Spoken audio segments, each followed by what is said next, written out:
Hello everyone, Charles Watts here. Welcome back to Inside Arsenal. It is Saturday, a very, very windy Saturday over here in the UK.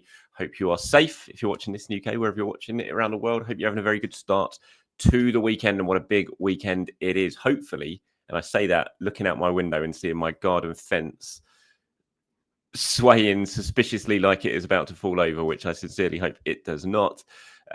Hopefully, football survives this weekend in the UK and we get all the matches in. Lots of them already been called off in the lower leagues.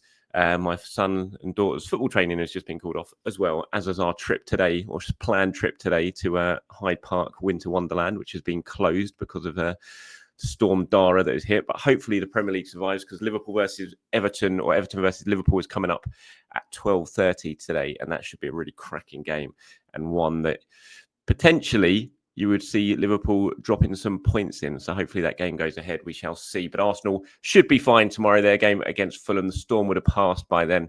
And so that game should be fine. We'll be talking about that match in today's show.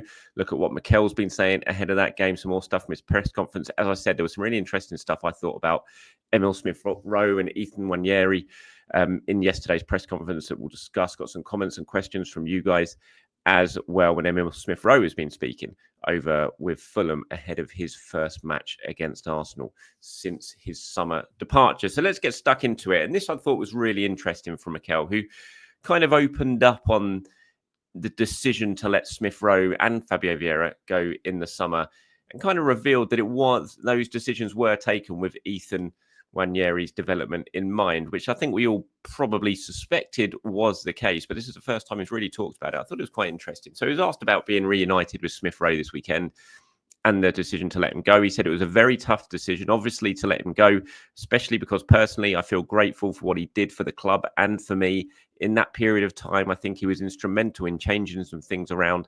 But in the end, players have to play. He had a lot of difficult moments as well, a lot of struggles with injuries when we were together, and he needed that fresh start. It's normal. We understand that, and we let him go. On the sort of depth of the number 10 position that Arsenal have in the squad, he said, we allowed Fabio to go as well because we wanted to create the room and space for Ethan. He has given us every reason to trust him. He's shown that he's ready to make the next step, and it's great to have him. And then on whether he's still in touch with Emile, he said, once they leave, you have to leave them to do their own thing. Obviously, once in a while we speak to them, but I'm very grateful for what they did for us, and I wish the best for now. So yeah, I thought that was really, really interesting on the Ethan sort of admission that he made there, that Fabio and Emile were allowed to go because they wanted to create the room and space for Ethan, which we talked about at the time. So that was probably the case. You know, if the fact that Arsenal knew how good Ethan was, and they needed that sort of pathway for him. And I said it at the time as well. I was surprised that they let Vieira go, and I thought it did leave them short. But their planning for the squad had to be, Ethan had to be taken into account for that planning, because you can't just bring people in and have players blocking this player who you want to give more game time to, and who you want to make sure remains at the club. So yeah, I thought it was really interesting. And obviously we've seen Ethan play plenty of minutes here so far. I think pretty much all of us would have maybe hoped that he would play some more minutes, and he actually has. But he's still played a fair amount, and he scored 4 goals this season. He's doing very, very well in the opportunities that he's given. And I think it's difficult to look at it. You all know how much I like Emile Smith Rowe. I was very, very sad to see him go, and I felt like Mikel should have given him more minutes than he did last season. But I ultimately thought it was the right decision to let him go, because clearly Mikel didn't really trust him for what he wanted from this Arsenal side. Otherwise, he would have played him more. And he's gone to Fulham. He's playing well. He's injury-free at the moment. He scored a few goals. And I think whenever he scores a goal, you can see the reaction certainly on Arsenal social media about how happy the fans are for him. It's just got that relationship with the fans, and everyone wants to see him do well, apart from tomorrow, obviously. But yeah, I thought it was really interesting on the Vieira stuff. It's the first time Mikel's really touched on that. And yeah, fingers crossed it works out, and we see Ethan continue to go from strength to strength, because he's still going to have a big part to play this season. There is no doubt about that. More on Emile. He's been speaking to Fulham.com ahead of the game against Arsenal tomorrow. Going to be a strange game for him as well. It's a strange game really for Arsenal when you go there. Obviously, Reece Nelson's not going to play because he's on loan, so he's not allowed to play in that game. But there's going to be Alex Iwobi, Bert Leno. It's nothing new coming up against them. We've done that a lot of times. But Emile especially, that connection that everyone has.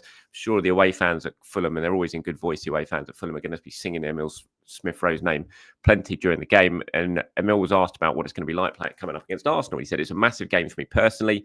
At the start of the season, in my head, I've always been thinking about playing against my former team. It's going to be an exciting game. I think it's going to be a bit weird knowing the players for so long and having been there for a lot of my life. So it's probably going to be a bit of an emotional day, but I have to make sure I do the job for Fulham. I've left Smith Rowe on my bench in FPL this weekend because I can't stand the thought of him scoring against Arsenal and me being happy about it.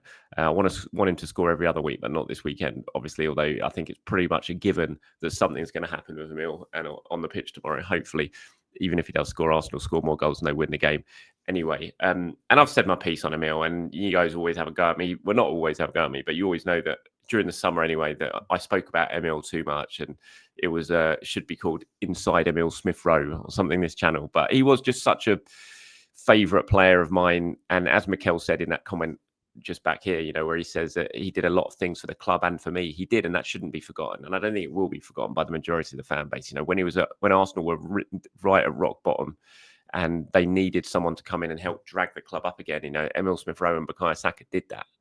And in the real darkest of times, two youngsters stepped up and helped drag the club back and started this sort of the turnaround in form that we've seen, you know, Arsenal go to strength from. And I think that's why he holds such a special place in the supporters' hearts, and it's why he'll get such a fantastic reception tomorrow. Could he have played more? Yes, I think he could have done. Did Mikel underuse him? Certainly last season, I think he did. But, you know, I think it's good to see him going off, playing somewhere, getting his form back, staying fit and showing everyone what he can do. So good luck to him for the rest of the season, just not tomorrow. Have a bit of an off day, Emile, if you don't mind. Furthermore, on Fulham, Mikel was speaking, said it's going to be a big challenge we experienced last year when we lost 5 points against them. I've been very complimentary about them, the coach, and what they want to do. It's always a really tough place to go on the ex-Arsenal contingent at Arsenal. He said, I'm really happy for them. Reece is still one of our own, but the rest as well. It will be great to see them. Yeah, no Reece Nelson tomorrow, of course. He actually got a hamstring injury late on in their win in midweek anyway, so he probably would have missed a game through injury even if he was allowed to play, but he's not allowed to play because he's an Arsenal player still. So the rest of them will be there. It's mad when you look at that, isn't it? When you look at Arteta say we lost 5 points against them last season. You know, yes, we can point back to Aston Villa, you know, and the fact that Arsenal failed to take a single point against Villa last season, and that game at the Emirates was absolutely crucial, but dropping 5 points to Fulham last year, you know, Villa at least were a top four side. They finished in top four, were a very good team last season. You know, dropping 5 points to Fulham and you end up losing out on the title by such a small margin, you know, absolutely costly games. The game at the Emirates obviously Arsenal let it get away with them with that late equaliser, but the game at Craven Cottage was just an absolute shocker of a performance from Arsenal, and they're going to have to play a hell of a lot better than that. And Arteta will know that, the players will know that. There's no way you can go and put in that sort of performance against this Fulham side, who have improved compared to last season as well. They're a decent team. They showed that again in midweek with the way they beat Brighton. Arsenal are going to have to be bang on it tomorrow. They're going to have to play very, very well to get something at Craven Cottage. And I'm sure that Mikel will be using what happened last season as a bit of an extra motivation for his players when they step out there tomorrow. A few questions and comments from you guys now. Tata says, without Gabriel and Calafiori, I'd play Raya, Timber, Saliba, Kivior, Zinchenko, Odegaard, Jorginho, and Rice, Saka, Havertz, and Trossard. Rest party to play right back along with Gabriel and Calafiori against Monaco in midweek. So just looking at that, thinking what the changes were from the midweek game against United. It's Jorginho coming in for Partey, isn't it? And Trossard coming in for Martinelli. So 2 changes. And so I'm presuming you're saying that you're going to play Partey at right back in midweek against Monaco and give Timber a rest. I mean, Timber's going to have to be given a rest at some point. It's just a case of when Arteta decides to do it, because you can't keep playing him minute after minute when you've got no other right back sort of cover at the moment because of the injuries to Tomiyasu and to Ben White. So he does that has to be taken into consideration. I agree with you. It's just about picking the right game to give Timber a bit of a night off. Will that be the Champions League? Don't know. There's so many games coming up over the next 2 months, isn't it? It's going to be really, really hard, but he's going to have to pick that. So we'll wait and see on Gabriel and Calafiori anyway. Obviously, they weren't pictured in training yesterday when Sky Sports were down there. Mikel said there's another session today before a decision will be taken. As I said yesterday, just because they weren't in the training footage that Sky Sports are recording, we know that Arteta, if there's any sort of injury doubt over players, he would not put them in front of the cameras. He will wait until the cameras are away, and then he'll bring them in from inside and get him involved in the session. If I'm not saying that did happen, but I'm saying there's a good chance that might have happened because we've seen it happen before.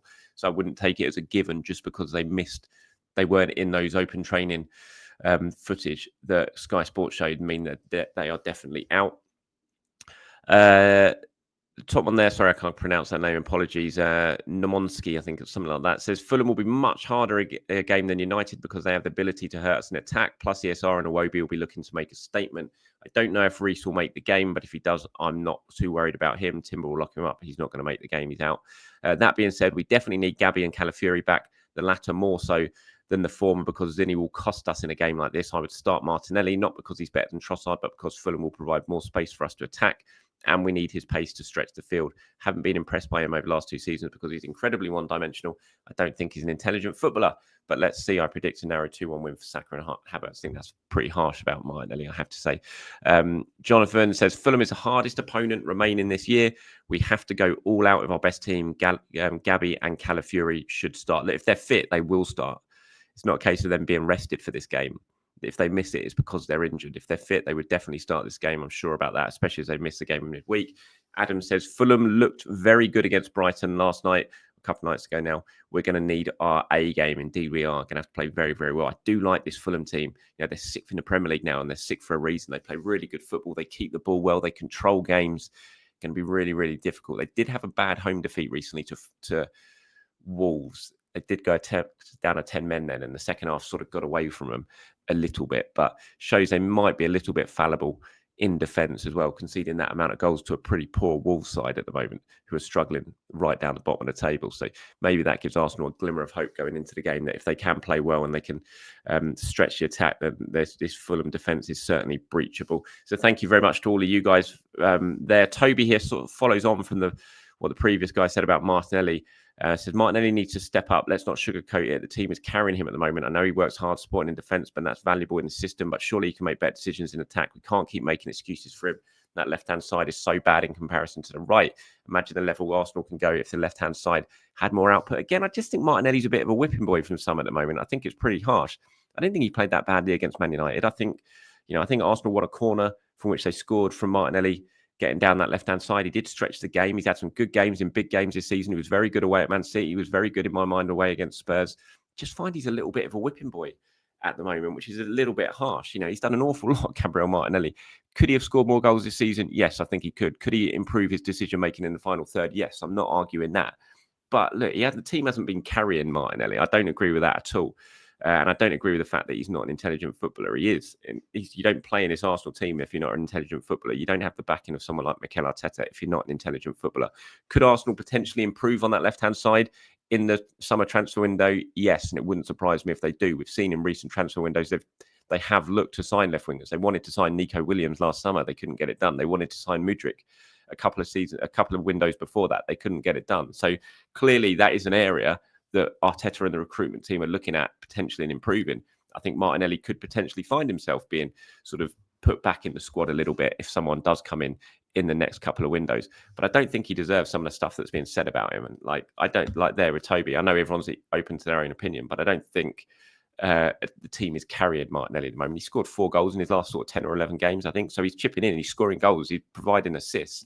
You look at his numbers this season compared to some of the other left wingers. You know, obviously Nico Williams was the talk of the town last summer, but you compare Martinelli's numbers this season with Nico Williams' numbers for Bilbao this season, and I think Martinelli's ahead of him, and he stacks up against most of the top sort of left wingers at the moment. When you look at his stats, so yeah, I think it's a little bit harsh, to be fair. He definitely does need to improve his decision making at times in the final third. I think he could definitely score more goals. He could attack the back post a little bit more, like he did in the game away at Sporting, how he scored that goal. But yeah, I'm not sure he deserves some of what's being said about him, I have to say. And that's it for today. Bit of a short one. Thank you very much for watching and for listening. Appreciate it as always. I'll be back in the morning to do it's an early kickoff, isn't it? I might be back in the morning to do a sort of early morning preview show ahead of the game. I am at Craven Cottage tomorrow.